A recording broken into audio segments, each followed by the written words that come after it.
স্কুলে দিনের পর দিন ছাত্রীদের সাথে অভব্য আচরণ করার অভিযোগে এক শিক্ষকের বিরুদ্ধে শিক্ষককে স্কুলের ঘরে আটকে রেখে দিনভর বিক্ষোভ অবরোধে উত্তাল হয়ে রইল বাগদার মালিপোতা গ্রাম পঞ্চায়েতের বাজিতপুর হাই স্কুল। একাধিক ছাত্রীর সঙ্গে অভব্য আচরণের অভিযোগ। শিক্ষককে স্টাফ রুমে আটকে রেখে দিনভর বিক্ষোভ অবরোধ, স্কুল চত্বরে আটক শিক্ষক।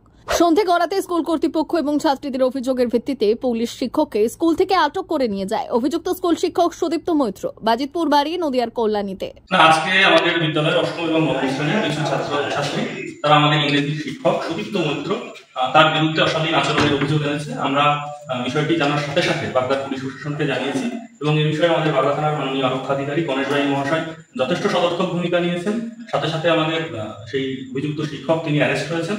আমরা অভিযোগ জানিয়েছি বিদ্যালয়ের পক্ষ থেকেও।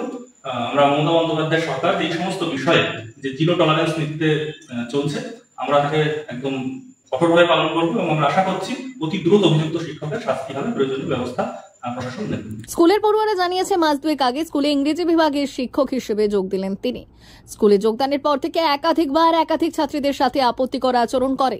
প্রধান শিক্ষকের কাছে জানালে তাতে কোনো কাজ মেলেনি বলে অভিযোগ। আমি বাজিতপুর স্কুলের প্রধান শিক্ষক বলছি। বাজিতপুর স্কুলে গতকাল ছাত্রছাত্রীরা মানে নবম শ্রেণী এবং অষ্টম শ্রেণীর কয়েকজন ছাত্রী আমার কাছে অভিযোগ করেছে ওই সুদীপ্ত মিত্রের বিরুদ্ধে অশালীন আচরণের জন্য। এবার সে বিষয়ে আজকেও ওরা সেই বিষয়ে অভিযোগ করেছে। এই বিষয়ে আমরা বিদ্যালয়ের পক্ষ থেকে পুলিশকে জানিয়েছি। পুলিশকে জানিয়ে পুলিশ দ্রুততার সহিত সেই ব্যবস্থা গ্রহণ করছে যাতে বাইরের উত্তেজনাও সামাল দিতে পারে, সেজন্য পুলিশকে আমরা অনুরোধ করেছি। বৃহস্পতিবার সকালে ফের ছাত্রীদের সঙ্গে বাজে আচরণ করার অভিযোগে অভিযুক্ত শিক্ষককে স্টাফ রুমে আটকে রাখে ছাত্রছাত্রীরা। স্কুলের সামনে বনগা দত্তপুলিয়া রাস্তা অবরোধ করে চলে বিক্ষোভ অবরোধ। ব্যুরো রিপোর্ট, ভুবন রাম সংবাদ।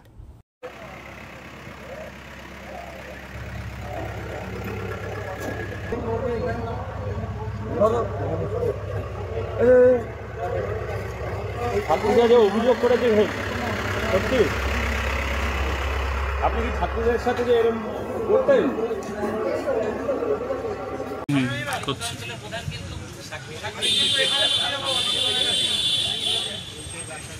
ঠিক আছে।